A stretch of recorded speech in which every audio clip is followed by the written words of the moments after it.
Francis മാർപ്പാപ്പ ഈ കഴിഞ്ഞ ദിവസം മരണപ്പെട്ട വിവരം നമുക്കെല്ലാവർക്കും അറിയാവുന്ന ഒരു കാര്യം തന്നെയാണ്. ഈ സമൂഹത്തിലെ ഏറ്റവും വലിയ ഒരു സമുദായ വിഭാഗമായ ക്രിസ്തീയ സഭകളിലെ, പ്രത്യേകിച്ച് റോമൻ കത്തോലിക്ക സഭയുടെ പരമോന്നത നേതാവും അതോടൊപ്പം തന്നെ ലോകത്തിലെ ഏറ്റവും ചെറിയ രാജ്യമായ വത്തിക്കാൻ്റെ രാഷ്ട്രത്തലവനോടെ കൂടിയാണ് മാർപ്പാപ്പ എന്നുള്ളത് നമുക്കെല്ലാവർക്കും അറിവുള്ള ഒരു കാര്യം തന്നെയാണ്.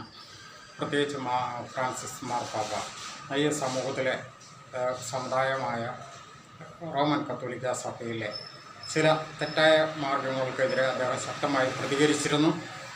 ക്രിസ്തീയ സഭ എന്ന ഒരു കാര്യം ഉൾക്കൊണ്ടുകൊണ്ട് ക്രിസ്തീയ ചൈതന്യ സഭയിലും സമൂഹത്തിലും നിലനിർത്തുന്നതിൻ്റെ ആവശ്യകതയെപ്പറ്റി അദ്ദേഹം ശക്തമായി തന്നെ പറഞ്ഞിരുന്നു. അതിനുവേണ്ടി അദ്ദേഹം പ്രവർത്തിച്ചിരുന്നു. എങ്കിലും അത് പൂർണ്ണമായിട്ടും സമൂഹത്തിലോ സഭയിലോ കൊണ്ടുവരാനായിട്ട് അദ്ദേഹത്തിന് സാധിച്ചിരുന്നില്ല. നമുക്കറിയാം, ഒരു കത്തോലിക്ക വിഭാഗത്തിൽ ഒരു പുരോഹിതനോ സന്യാസിനിയോ ഒക്കെ ആകുന്നത് വർഷങ്ങളോളം ഒരു നീണ്ട മതപഠനം, അതുപോലെ തന്നെ ക്രിസ്തീയ ചൈതന്യം, ക്രിസ്തുമാർഗം ഒക്കെ പഠിച്ച് ഇറങ്ങിയതിന് ശേഷമാണ് ഒരു പുരോഹിതനാണെങ്കിലും ഒരു സന്യാസിനിയാണെങ്കിലും ആകുന്നത്. അതുകൊണ്ട് തന്നെ അത്തരക്കാർ ഒരു ചെറിയ തെറ്റ് പോലും ചെയ്യാൻ പാടില്ല, ഒരു ചെറിയ തെറ്റുകളിൽ പോലും ഉൾപ്പെടാൻ പാടില്ല എന്നുള്ള ഒരു നിർദ്ദേശം പൊതുവെ സഭകളിൽ നിലനിൽക്കുന്ന ഒരു കാര്യം തന്നെയാണ്.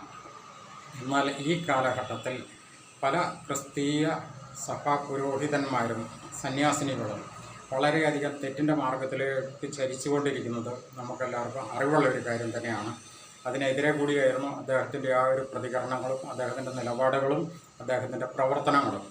ഏതായാലും അദ്ദേഹം തുടങ്ങിവെച്ച ആ ഒരു കാര്യങ്ങൾ ഇനി വരുന്ന മാർപ്പാപ്പയാണെങ്കിലും മുന്നോട്ട് കൊണ്ടുവരുവാനും, അതുപോലെ തന്നെ ഈ സമൂഹത്തിൻ്റെ ഭാഗമായിരിക്കുന്ന ഈ റോമൻ കത്തോലിക്ക സഭ കുറെ കൂടി വിശദീകരിച്ചുകൊണ്ട് സഭയിലെ കുറേ പുഴുക്കുത്തുകളെ ഇല്ലാതാക്കിക്കൊണ്ട് സഭ ക്രിസ്തീയ മാർഗത്തിൽ മുന്നോട്ട് വരുവാൻ ആവശ്യമായ പ്രവർത്തനങ്ങളുമായിട്ട് മുന്നോട്ട് വരും എന്ന് നമ്മൾ പ്രതീക്ഷിച്ചുകൊണ്ട് എല്ലാവിധ നന്മകളും ക്രിസ്തീയ സഭയിൽ, പ്രത്യേകിച്ച് റോമൻ കത്തോലിക്ക സഭയിൽ ഉണ്ടാവണം എന്ന് ആഗ്രഹിച്ചുകൊണ്ട് നടത്തുന്നു.